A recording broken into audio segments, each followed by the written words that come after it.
The most famous magic tricks in the world are finally revealed. The floating woman. This is a very common trick seen in most magic shows.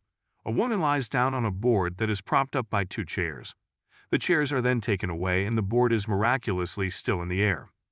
A hoop is then pulled all along the woman's body to prove that she isn't being held up by wires.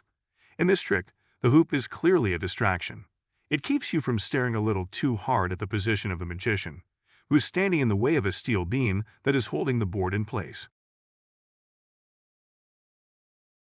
The Levitating Man is quite a reasonably common piece of street magic. A performer seems to float above the ground, balancing just on a stick or a cane that can't possibly be that strong to carry their weight.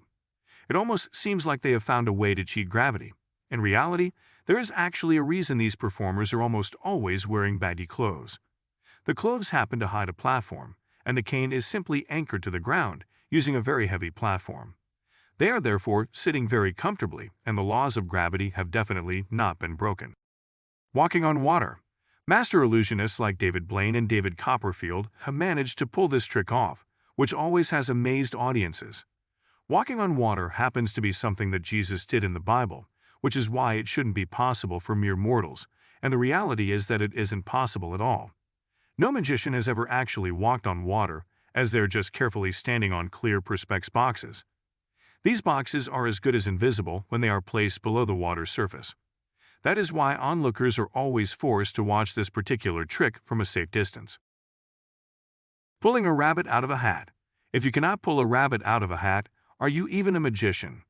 It's easily one of the oldest and most traditional tricks in all of the magic, and it is still a common fixture in several magic shows that you see today. Always be incredibly suspicious when you see a magician using a surprisingly long tablecloth. In this case, the cloth is simply hiding a bag of rabbits below the table. All the magician has to do is get this rabbit out of the bag and into the bottom of the hat through a nice hole in the table. Cutting someone in half. Anybody could cut a human being in half, but seemingly it's just magicians who are able to do it without taking the person's life involved in the process. Not only that, they can even put them back together again mere moments later. There are always two people involved in this particular trick, and both of them are very well-skilled contortionists. They will fold themselves up inside the grabbed space within the boxes, and simply give the illusion of being one body. It's quite uncomfortable, but it isn't impossible. Biting a coin in half. You'll only see this particular trick attempted by magicians who are extremely well adept at the sleight of hand.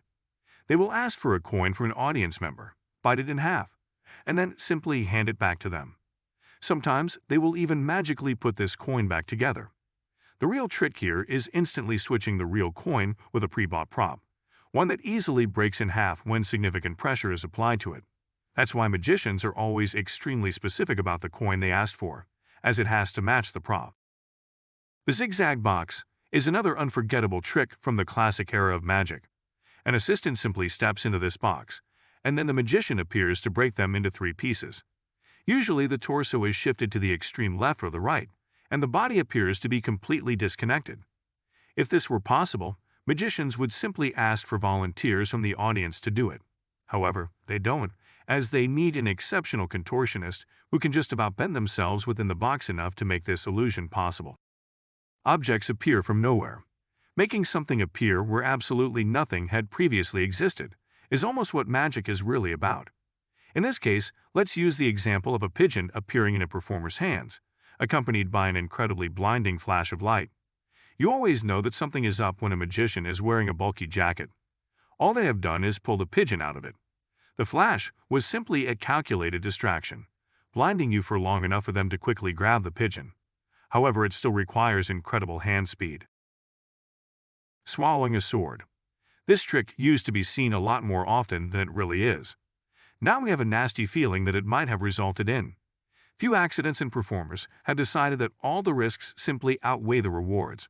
When it comes to doing it successfully, there's actually no trick to this at all. As the sword really does get swallowed, the performer very carefully pushes the blunted blade right down their esophagus, which they have spent years training to accept this foreign object. One wrong move, and they would be in real trouble.